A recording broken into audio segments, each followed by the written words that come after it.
하느님이시요 사람이신 그리스도의 시 제7권 영광스럽게 되심 36. 성모님의 승천.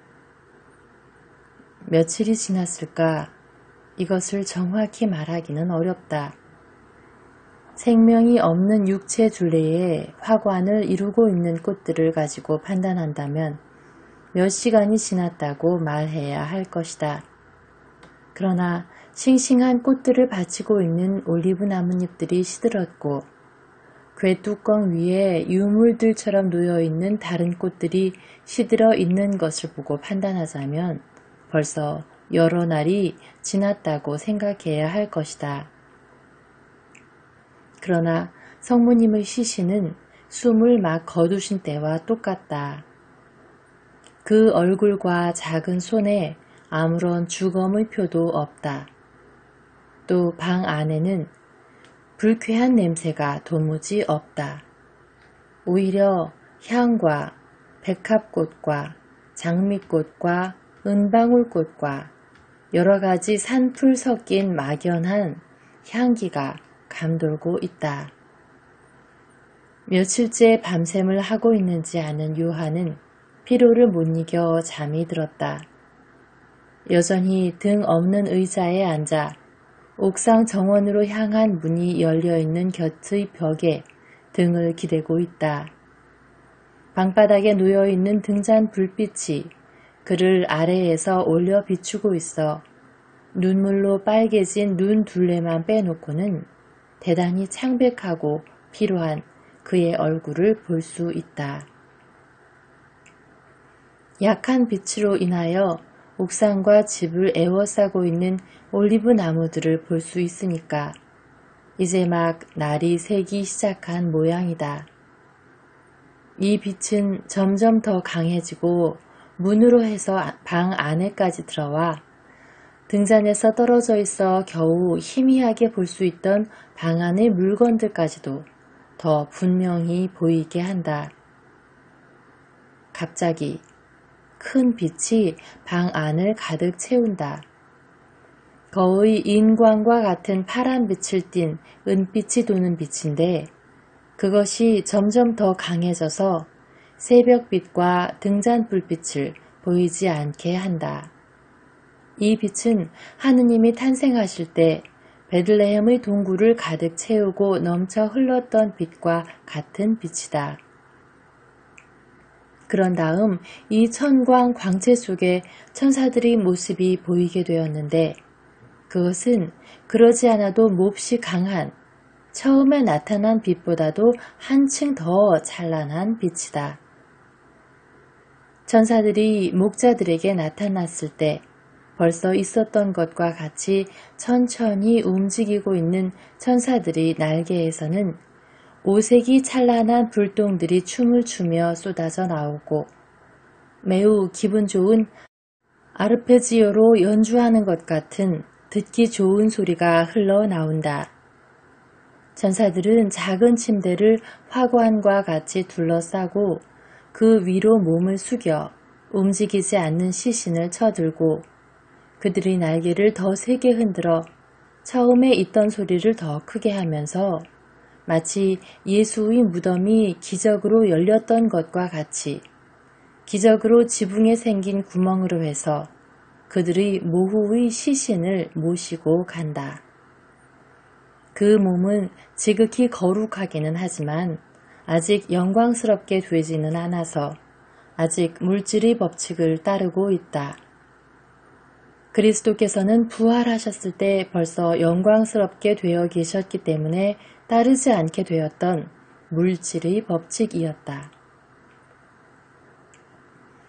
천사들이 날개로 일어나는 소리는 이제는 파르프 오르간의 소리같이 웅장하다. 잠이 들어있는 채 큰 빛과 천사들이 목소리로 방해된 듯이 의자 위에서 벌써 두세 번 움직였던 요한이 이 웅장한 소리와 세찬 통풍 때문에 잠이 완전히 깼다. 그 바람은 벗겨진 지붕으로 들어와서 열린 문으로 빠져나가는데 일종의 회오리 바람이 되어 이제는 비어있는 침대의 이부자리들과 요한의 옷을 흔들고 등잔의 불을 끄고 열려있는 문을 쾅 하고 닫는다. 사도는 잠이 아직 덜 깬 상태에서 무슨 일이 일어났는지 알아보려고 주위를 둘러본다. 그는 침대가 비어있고 지붕이 벗겨져 있다는 것을 알아차리고 기적이 일어났다는 것을 깨닫는다. 그는 바깥 옥상으로 나와 영적인 본능으로 그러는지 또는 하늘에서 부르는 소리가 있어 그러는지 머리를 들고 떠오르는 해로 눈이 방해를 받지 않게 하려고 한 손으로 눈을 보호하며 쳐다본다. 그러니까 보인다. 아직 생명이 없고 자고 있는 사람의 몸과 똑같은 성모님의 몸이 천사들이 물 위에 떠받치어 점점 드높이 올라가는 것이 보인다. 마치 마지막 작별 인사를 하는 것 같이 겉옷과 베일 한 자락이 펄럭인다. 아마 빨리 들려 올라감으로 인하여 생기는 바람과 천사들이 날개의 움직임으로 그렇게 되는 모양이었다. 꽃들이 요한이 성모님 시신 둘레에 갖다 놓고 새 것으로 갈아놓고 하였던 꽃들이 아마 옷주름 속에 남아 있었던 모양이어서 옥상과 겟세마니 동산 소유지 안에 소나기처럼 쏟아져 내린다. 그러는 동안 천사들이 무리의 힘찬 호산나 소리는 점점 더 멀어져 가고 따라서 더 작아져 간다.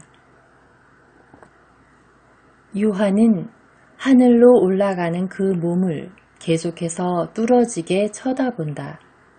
그리고 틀림없이 하느님께서 그를 위로하고 양어머니에 대한 그의 사랑을 갚아주시려고 그에게 주신 기적으로 그랬겠지만 이제는 떠오른 햇빛에 둘러싸인 성모님이 일어나셔서 당신의 육체에서 영혼을 갈라놓았던 탈혼에서 깨어나 다시 살아서 일어서시는 것을 분명히 본다.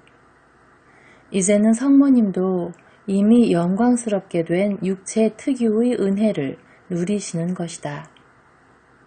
요한은 쳐다보고 또 쳐다본다.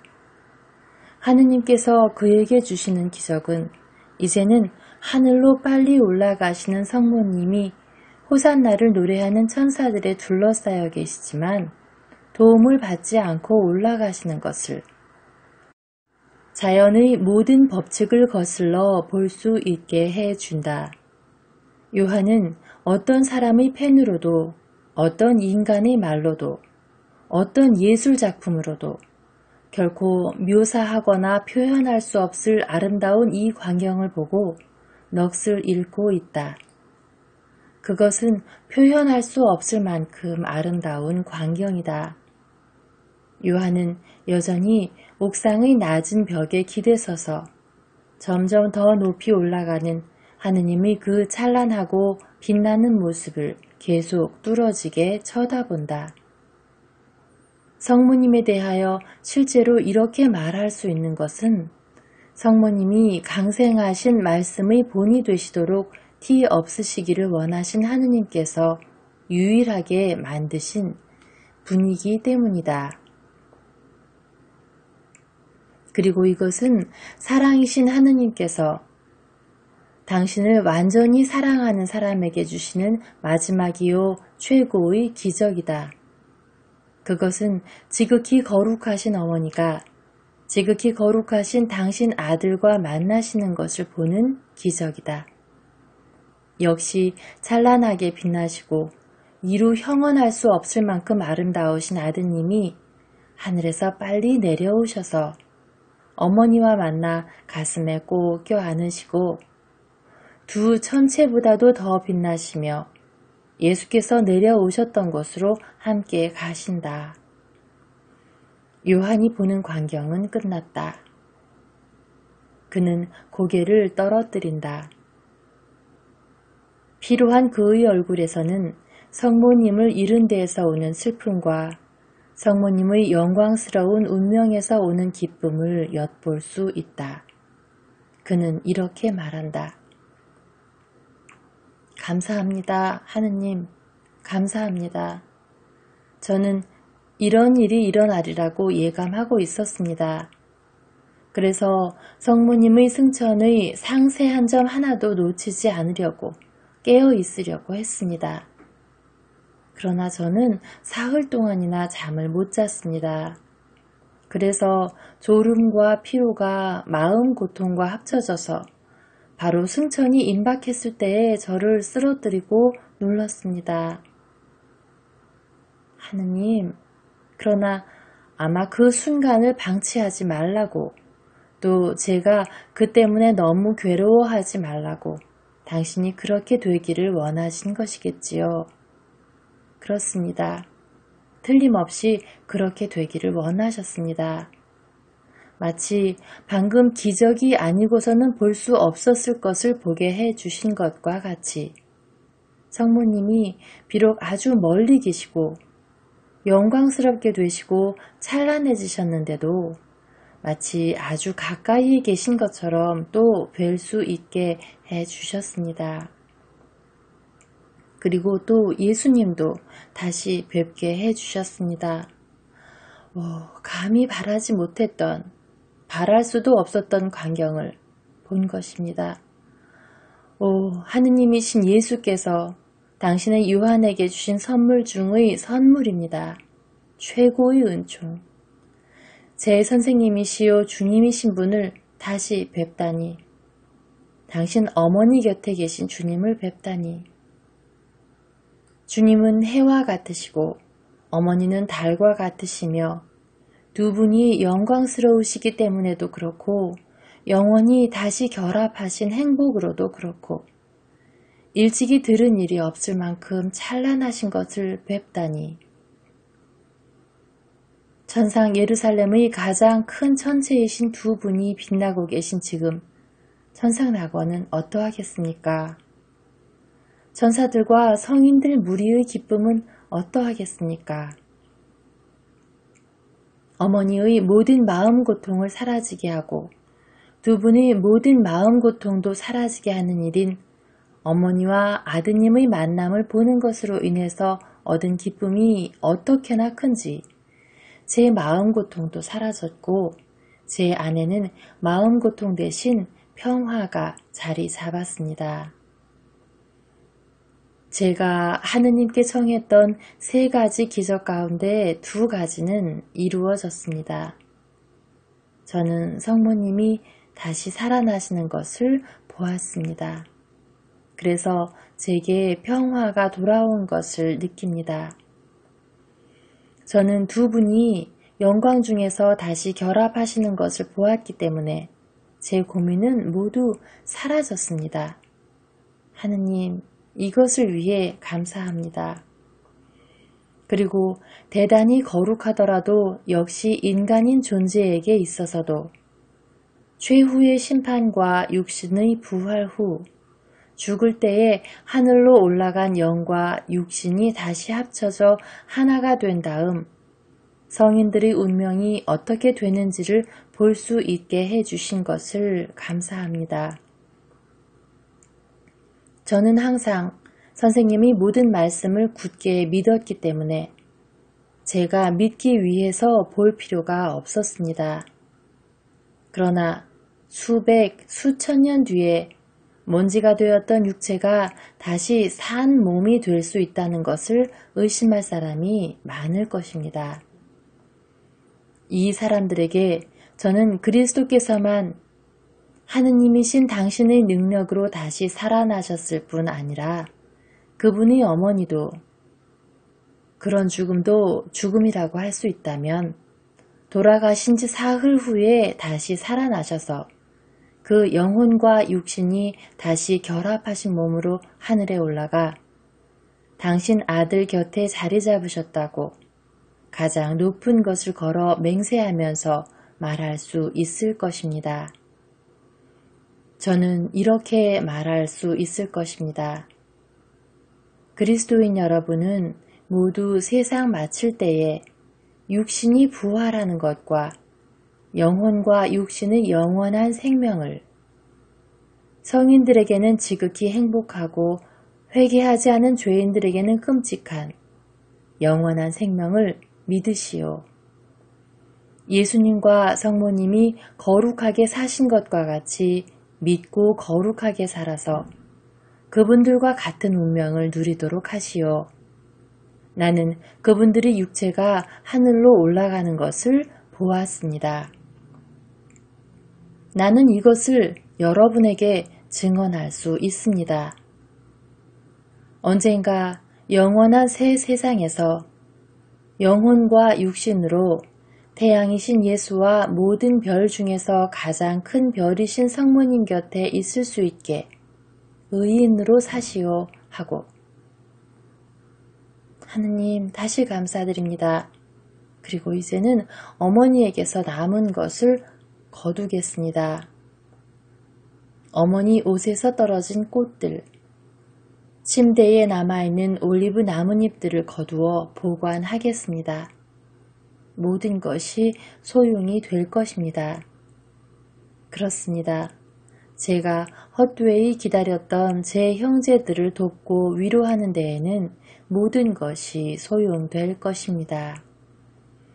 조만간 그들을 다시 만날 것입니다. 그는 떨어지면서 흩어진 꽃잎들도 주워 모아서 옷주름에 담아가지고 방으로 다시 들어간다. 그때 그는 지붕이 뚫어진 것을 더 주의 깊게 자세히 보며 외친다. 또 다른 기적, 예수와 마리아의 생애의 기적 중에 또 다른 기묘한 조화. 하느님이신 예수님은 당신 자신의 힘으로 부활하셔서 당신의 뜻만으로 무덤의 돌을 쓰러뜨리셨고 당신의 능력만으로 하늘에 올라가셨다. 당신 자신의 힘으로 지극히 거룩하시지만 사람의 딸이신 마리아는 천사들의 도움으로 하늘에 들어 올려지는 길이 열렸고 역시 천사들의 도움을 받아 하늘에 올라가셨다. 그리스도의 경우에는 그분이 이 땅에 계시는 동안에 영이 돌아와 육체에 생명을 주었다. 그것은 당신 원수들의 입을 다물게 하고 당신의 모든 신자들의 믿음을 굳게 하기 위해 그렇게 되어야 했기 때문이다. 성모님의 경우에는 그분의 지극히 거룩한 육체가 벌써 천당 문턱에 가 있을 때에 그분의 영이 돌아왔다. 그분에게는 다른 것이 필요치 않았기 때문이었다. 하느님의 무한한 지혜의 완전한 능력. 요한은 이제는 침대에 남아있는 꽃과 잎들을 어떤 천에 모으고 밖에서 모아온 꽃과 잎들도 거기에 넣고서 모두를 궤의 뚜껑 위에 올려놓는다. 그런 다음 궤를 열고 성모님의 작은 쿠션과 침대의 담요를 그 안에 넣는다. 그리고 부엌으로 내려와 성모님이 쓰시던 다른 물건들, 즉 물레가락과 토리개와 그릇들을 모아서 다른 물건들과 같이 넣는다. 그는 궤를 닫고 의자에 앉으며 외친다. 이제는 내 일도 다 끝났다. 이제는 나도 하느님이 성령께서 인도하시는 곳으로 마음대로 갈 수 있다. 가자. 선생님이 나더러 사람들에게 주라고 하시면서 주신 하느님의 말씀을 누리러 가자. 사랑을 가르치러. 사람들이 사랑과 그 힘을 믿도록 그것을 가르치러 가자. 사랑이신 하느님께서 사람들을 위해 무슨 일을 하셨는지를 그들에게 알려야 한다. 예수 그리스도의 영원한 제사와 성사와 의식을 알려야 한다. 그것을 통해 세상 마칠 때까지 우리가 성체 예수 그리스도와 결합할 수 있고 그분이 하라고 명하신 대로 의식과 제사를 되풀이하는 것이다. 완전한 사랑의 모든 선물을 알려야 한다. 우리가 그분을 믿었고 지금도 믿고 있는 것과 같이 사람들도 그분을 믿도록 사랑 자체이신 하느님을 사랑하게 해야 한다. 주님을 위하여 추수가 풍성하고 고기가 많이 잡히도록 사랑의 씨를 뿌려야 한다. 사랑은 모든 것을 얻어낸다.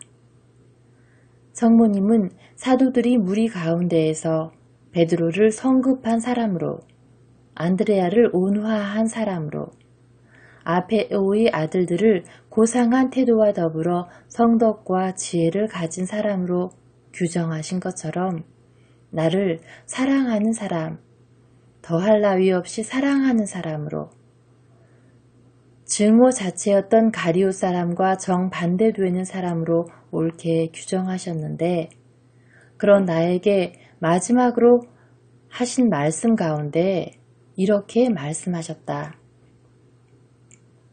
사랑하는 사람인 내가 이제는 이 세상에서 사랑해야 할 선생님과 그분의 어머니를 모시고 있지 않게 되었으니 여러 민족들에게 사랑을 퍼뜨리러 가겠다. 사랑이 내 무기요, 내 교리일 것이다. 그리고 나는 사랑을 가지고 마귀와 이교를 이기고 많은 영혼을 얻을 것이다. 나는 이렇게 해서 이 세상에서 완전한 사랑이셨던 예수와 마리아를 계승하겠다. 37. 성모님의 승천과 별세에 대한 고찰과 설명. 1. 내가 죽었었느냐? 영의 고상한 부분이 육체와 갈라지는 것을 죽음이라고 부르려고 한다면 죽었었다. 그러나 죽음이란 말로 육체에 생명을 주던 영혼이 육체와 갈라지는 것을, 영혼으로 생명을 받지 못하게 된 물질의 부패를 가리키고 우선 무덤의 음산한 성격과 이 모든 것 중에서 죽음의 고통을 가리킨다면 나는 죽지 않았었다. 내가 어떻게 죽었느냐? 아니, 그보다도 어떻게 땅에서 하늘로 우선 죽지 않는 부분을 가지고 그 다음에는 죽을 수 있는 부분을 가지고 건너갔더냐? 죄의 흠을 알지 못한 여인으로서는 마땅히 그랬어야 할 것과 같이 말이다. 그날 저녁 안식일의 휴식이 벌써 시작되었었고 나는 요한과 이야기를 하고 있었다. 예수와 예수의 일에 대해서. 저녁은 더없이 고요하였다. 안식일이기 때문에 사람들이 일하는 소리가 도무지 들리지 않았고 시간이 늦어 사람과 새의 목소리가 하나도 들리지 않았다. 집 둘레에 있는 올리브 나무들만이 저녁바람에 살랑거렸고 날아다니는 천사들이 외따른 작은 집의 벽을 스치는 것 같았다. 우리는 예수와 아버지와 하늘나라에 대해 말하고 있었다. 사랑과 사랑의 나라에 대해 말하는 것은 활활 타는 불로 타오르는 것이고 영을 해방해서 신비스럽게 날아 올라가라고 물질의 끈을 태워버리는 것이다.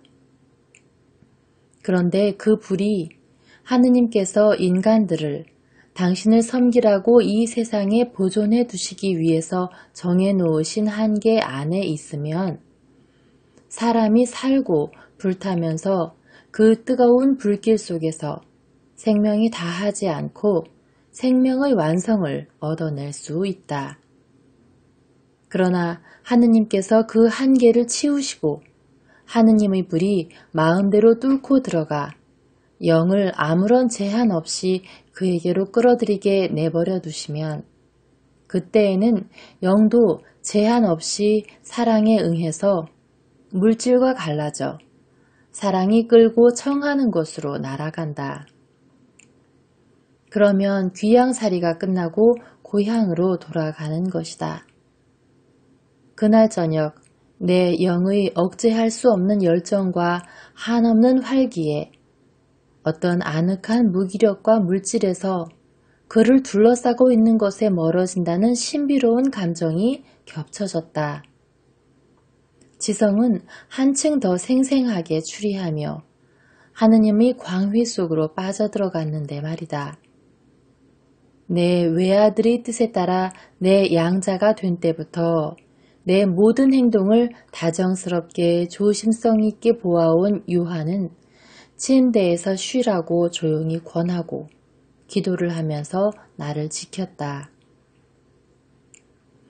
내가 세상에서 마지막으로 들은 소리는 동정 사도 요한이 속삭이는 말이었다. 그것은 내게는 요람 곁에서 부르는 어머니의 자장가와 같았다. 그 말들이 내 영의 말할 수 없이 숭고한 마지막 탈혼을 배웅해 주었다. 그 말들은 내 영을 하늘까지 배웅해 주었다.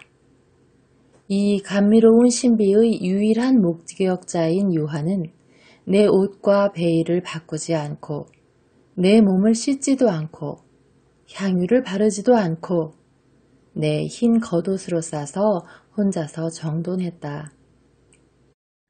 요한의 영은 성신 강림에서 내 승천에 이르는 이 주기의 둘째 삽화에 있는 그의 말로 분명히 알 수 있는 것과 같이 내 육체가 부패하지 않으리라는 것을 벌써 알고 있었고 사도에게 어떻게 해야 할지를 일러주었다. 순결하고 다정하고 하느님의 신비와 멀리 있는 동료들에 대해 조심성 있는 요한은 비밀을 지켜야 한다고. 하느님의 다른 종들도 나를 다시 보고 이렇게 봄으로써 그들의 임무에서 오는 고생과 위기와 도움을 얻도록 그들을 기다려야 한다고 생각했다. 그는 동료들이 올 것을 확신하는 것처럼 기다렸다. 그러나 하느님의 명령은 달랐다.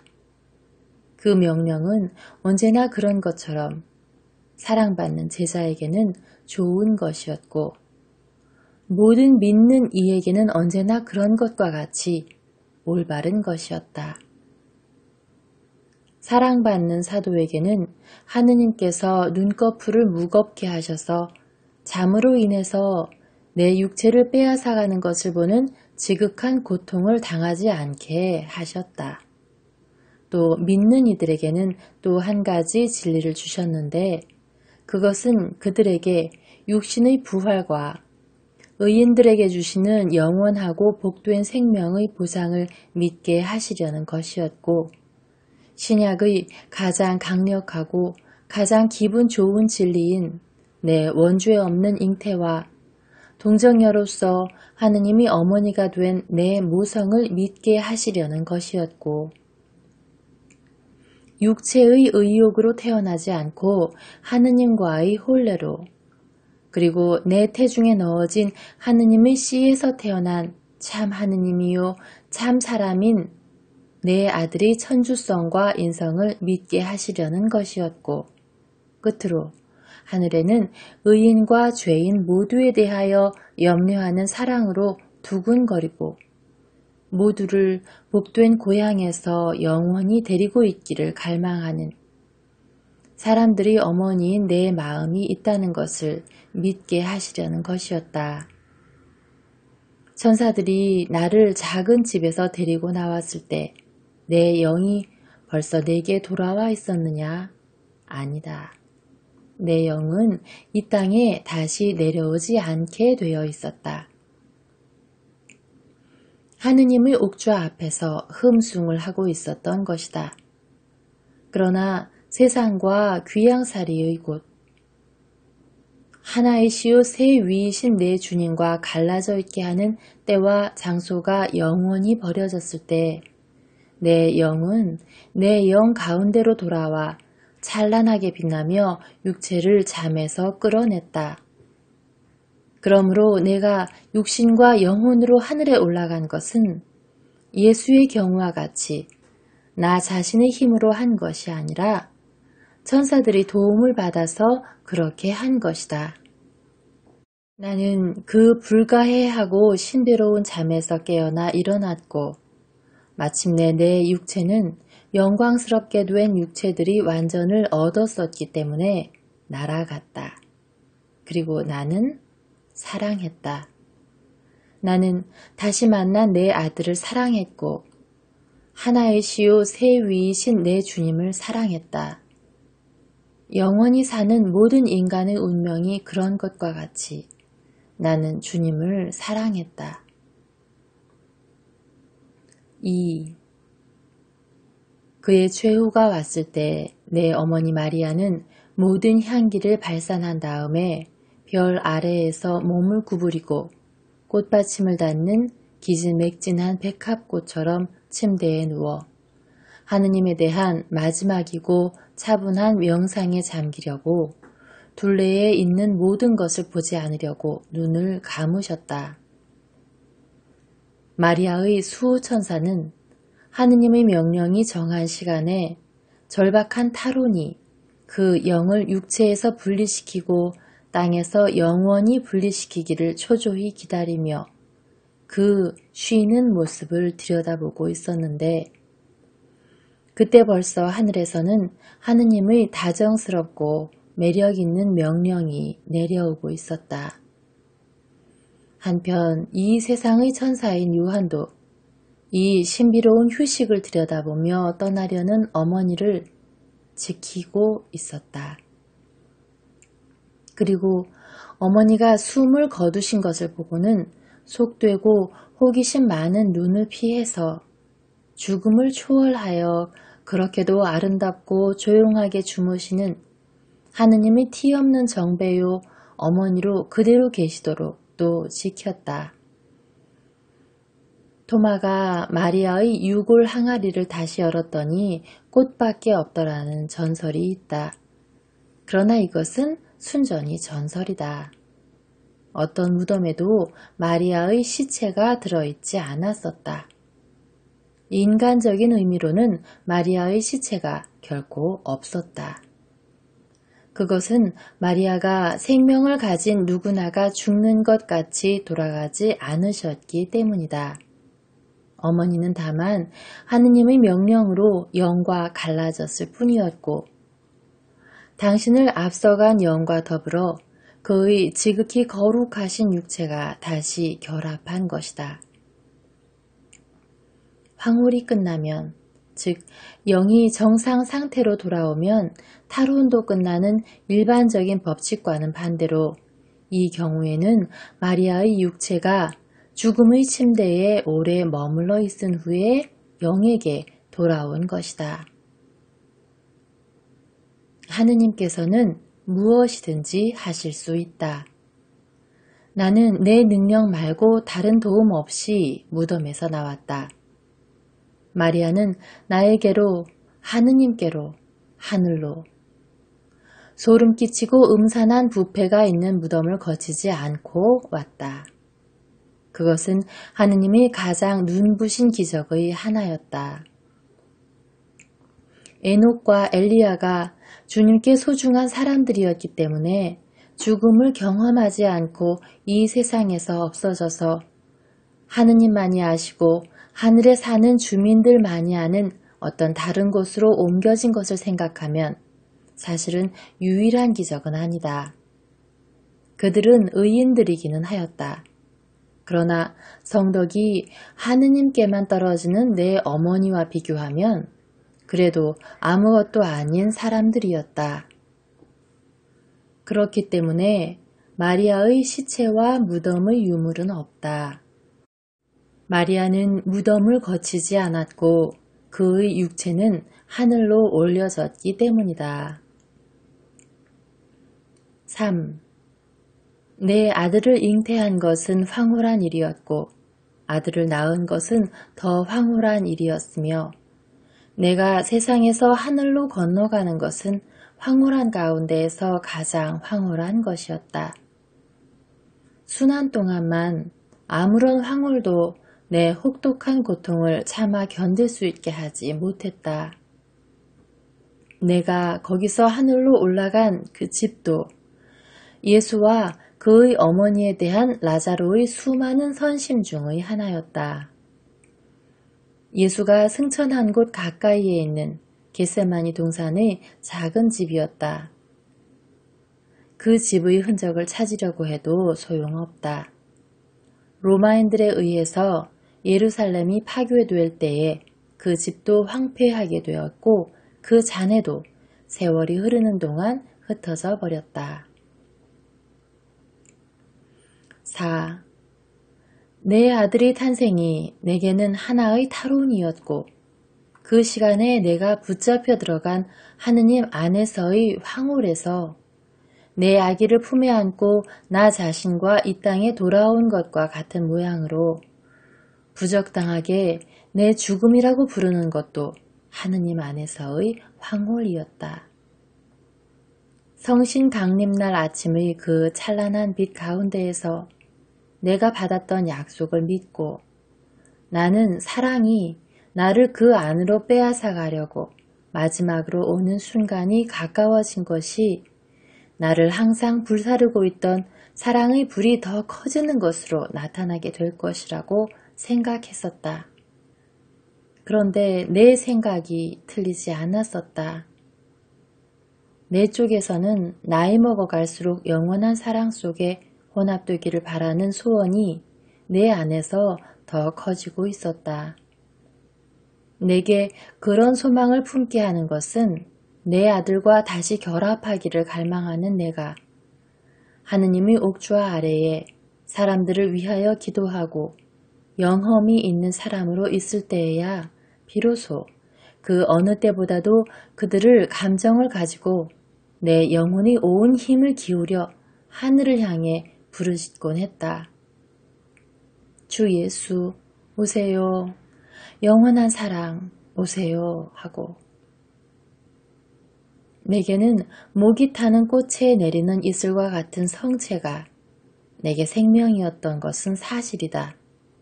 그러나 세월이 흐를수록 성체가 내 마음의 억제할 수 없는 불안을 만족시키기에는 부족했다.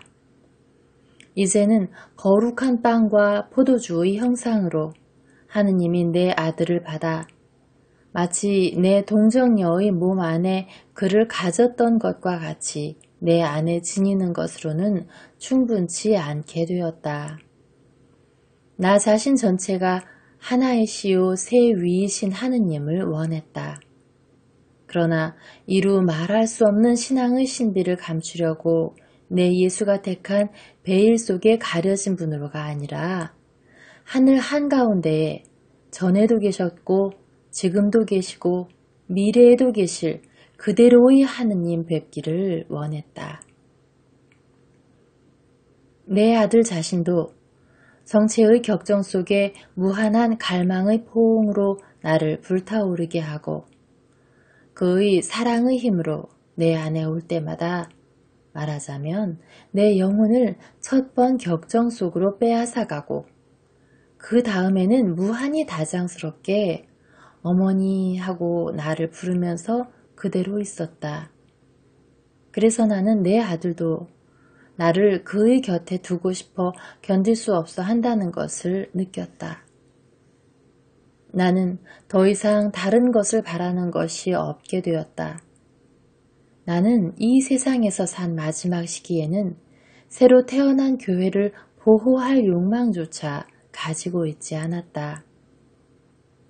하느님을 차지하면 내가 무엇이든지 할 수 있는 힘을 가지게 된다는 확신으로 인해서 하느님을 차지하고자 하는 갈망 속에 모든 것이 사라졌었다. 그리스도인들아, 이 전적인 사랑에 도달하여라. 이 세상의 것은 모두 가치를 잃는다. 오직 하느님만을 쳐다보아라. 욕망의 가난, 즉 욕망이 적은 것이 헤아릴 수 없는 재물인데 너희들이 이것으로 부유하게 되면 하느님께서는 너희들이 영 위로 몸을 구부리시고 우선 가르치고 그 다음에는 사로잡으신다. 그러면 너희들은 그분과 더불어 성부, 성자, 성령께로 올라가 그분들을 알고 영원히 행복하게 그분들을 사랑하게 될 것이고 너희 형제들을 위해 그분들이 은총의 재물을 차지하게 될 것이다. 형제들과 함께 있지 않을 때만큼 그들을 위해 활동할 수 있는 때는 결코 없다.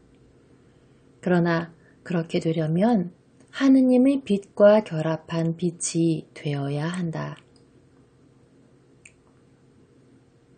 영원한 빛의 접근은 내가 생각하던 대로였다. 내 영적인 눈에 열려진 하늘에서 내려와 내 영혼을 거두어 가려고 다가오는 찬란한 빛과 목소리에 눌려 모든 것이 빛과 빛깔, 목소리와 존재를 잃었다. 그 시간에 내가 내 아들의 도움도 받아 몹시 기뻐했을 것이라고 말한다. 물론 다정스러운 내 예수는 사랑이, 즉 영원하신 삼위일체의 셋째 위이신 성령께서 내게 내 생애의 세 번째 입맞춤을 하셨을 때 성부와 함께 있었다. 이 입맞춤은 지극히 강력하고 신성한 것이어서 내 영혼은 정신을 잃고 그것을 쳐다보며 마치 백합꽃이 꽃받침에 있는 이슬 한 방울이 태양에 빨려 들어가듯이 그 입맞춤 속으로 빨려 들어갔다. 그래서 나는 내 영과 호산나 소리와 더불어 내가 항상 흠숭한 삼위의 발 아래로 올라갔다.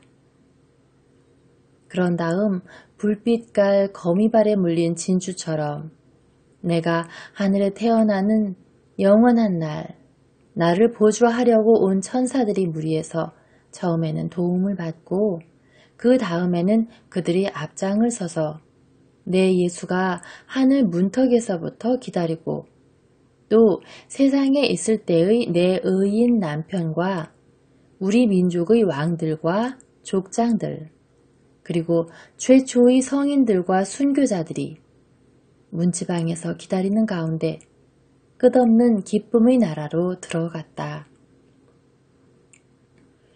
하느님의 보잘것없는 종으로서 수많은 고통과 모욕을 겪은 다음 모후로서 들어간 것이다. 그리고 하늘의 문은 나를 차지하는 기쁨, 그 모후를 가지는 기쁨을 간직한 채 닫혔다. 모든 사람의 육체 중에서 오직 내 육체만이 마지막 날이 부활과 최후의 심판이 있기 전에 영광스럽게 되었다. 오, 내 겸손한 마음으로는 나를 위하여 하늘에 그다지도 많은 영광이 마련되어 있으리라고 생각할 수가 없었다. 내 생각에는 하느님을 모셨기 때문에 거룩하게 된 내 인간 육체가 부패를 겪지 않으리라는 확신 같은 것이 있었다.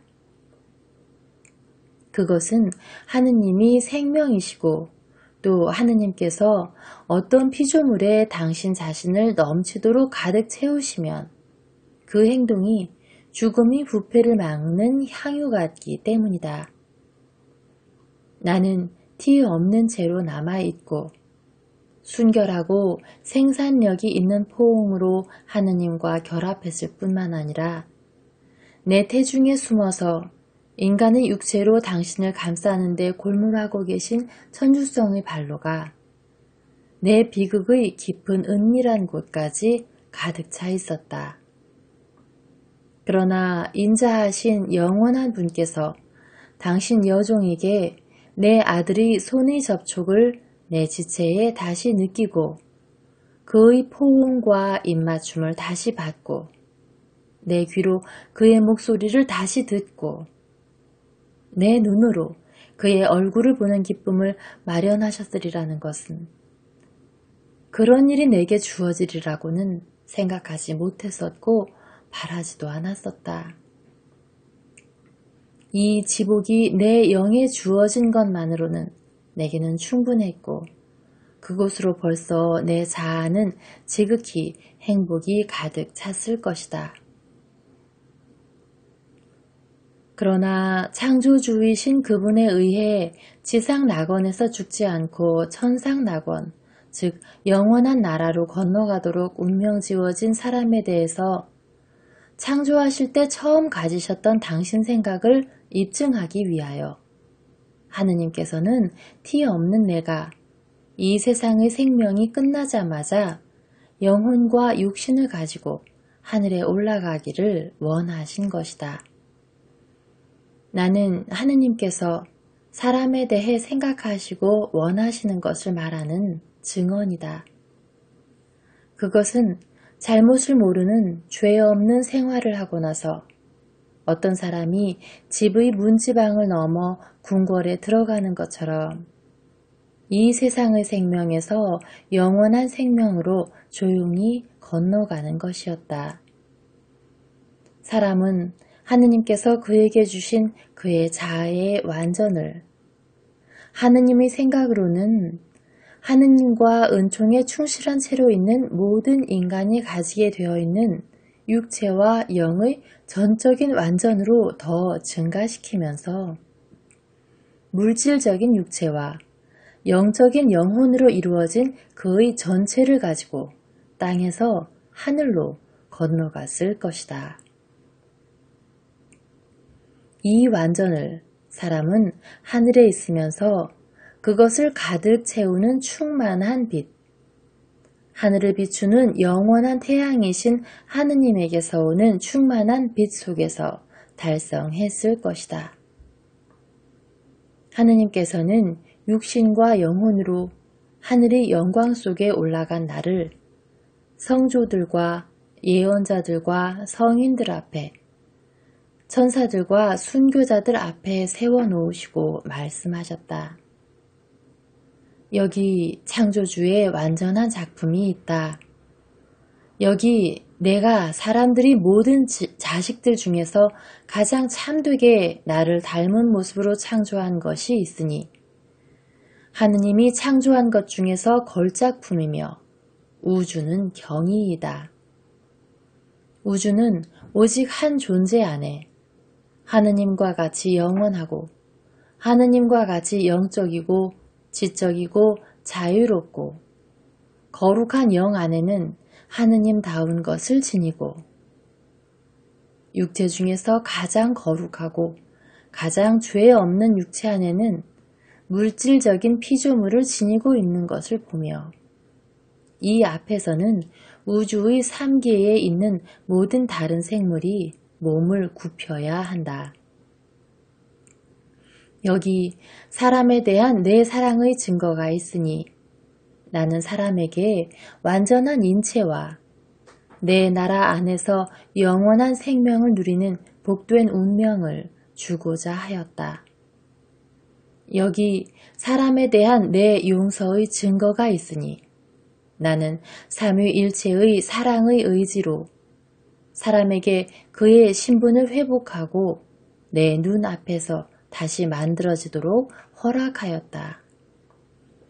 이 사람은 신비로운 시금석이고 사람을 하느님과 결합시키는 고리이며 시간을 최초의 시기로 다시 돌려놓아 하느님이 나의 눈에 내가 창조한 그대로의 하와를 바라보는 기쁨을 주고 이제는 내 말씀의 어머니가 되고 가장 큰 용서의 순교자가 되었기 때문에 한층 더 아름답고 더 거룩하게 된 하와를 바라보는 기쁨을 주는 여인이다. 아주 작은 흠조차도 묻지 않은 티 없는 그의 마음을 위하여 나는 하늘의 보고를 열고 교만한 생각을 가진 적이 없는 그의 머리를 위하여 내 광채로 면류관을 만들어 이 여인이 내게 가장 거룩한 여인이기 때문에 그 머리에 면류관을 씌워 너희들의 모후를 만든다. 하늘에는 눈물이 없다. 그러나 영들이 울 수 있었더라면 감격으로 인하여 흐르는 액체인 기쁨의 눈물을 흘렸을 터이지만 하느님의 이 말씀이 있은 다음 눈물 대신 빛들이 반짝임이 있었고 찬란한 빛들이 더욱 찬란한 빛으로 변했고 사랑의 불꽃의 뜨거운 기운이 더 뜨거운 불로 변했으며 하느님 아버지와 그분의 영원히 복된 여종을 찬미하기 위한 천상 화음이 능가할 수 없고 표현할 수 없는 소리가 있었다. 이 소리에는 내 아들의 목소리도 합쳐져 있었다. 6. 진짜 죽음에 의한 영혼과 육신의 분리와 정관하는 타론이나 황홀에 의하여 영이 육체와 육체의 생명을 주는 영혼과 일시적으로 분리되는 것 사이에는 차이가 있다. 영혼과 육신의 분리는 진짜 죽음을 가져오는데 탈혼적 정관, 즉 영이 감각과 물질의 울타리 밖으로 일시적으로 빠져나가는 것은 죽음을 가져오지 않는다. 그런데 이것은 영혼이 육체에서 완전히 떨어져 나가거나 분리되지 않고 정관의 불 속에 잠기는 그의 가장 훌륭한 부분으로만 떠나기 때문이다. 모든 사람은 살아있는 한 죄로 인하여 죽은 영혼을 가지고 있든가 의독으로서 산 영혼을 가지고 있든가 한다.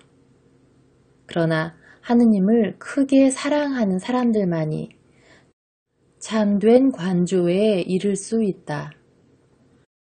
이것은 육체와 결합하여 있는 한 그 존재를 보존하는 영혼이 그 자체 안에 더 훌륭한 부분을 가지고 있다는 것을 증명하는 것을 목적으로 한다. 그리고 이 특성은 모든 사람에게 있어서 똑같은 것이다. 영혼의 더 훌륭한 부분이란 영혼의 영혼 또는 영의 영을 말하는 것인데 의인들에게 있어서는 이것이 매우 강하지만 하다못해 냉담으로나 소주의만으로라도 하느님과 그분의 계율을 사랑하지 않게 된 사람들에게 있어서는 약해진다. 그래서 인간이 도달한 완전의 정도에 따라서 할 수 있는 한도 내에서 하느님과 그분의 영원한 진리들을 관조하고 알 수 있는 능력을 인간에게서 빼앗는다. 인간이 하느님을 사랑하면 사랑할수록 그리고 그의 모든 힘과 모든 능력을 다하여 하느님을 섬기면 섬길수록 그의 영의 가장 훌륭한 부분이 영원한 진리들을 알고 관조하고 통달할 수 있는 능력이 더 많아진다. 이성적인 영혼을 가진 사람은 하나의 공간인데 이것을 하느님께서 당신 자신으로 채우신다. 마리아는 그리스도 다음으로는 모든 인간 가운데에서 가장 거룩하기 때문에 하느님과 그분의 은총과 사랑과 자비가 가득 찬 공간이었으며 모든 시대의 그리스도 안에서의 형제들 위에 영원토록 넘쳐 흐르게 되었다. 마리아는 사랑의 물결 속에 잠겨 세상을 떠났다. 이제는 하늘에서 사랑의 큰 바다가 되고 모든 사람의 한결같은 어머니이신 마리아는 모든 사람의 구원을 위하여 그의 사랑의 물결을 그의 충실한 자식들에게도 탕자들에게도 넘쳐 흐르게 한다.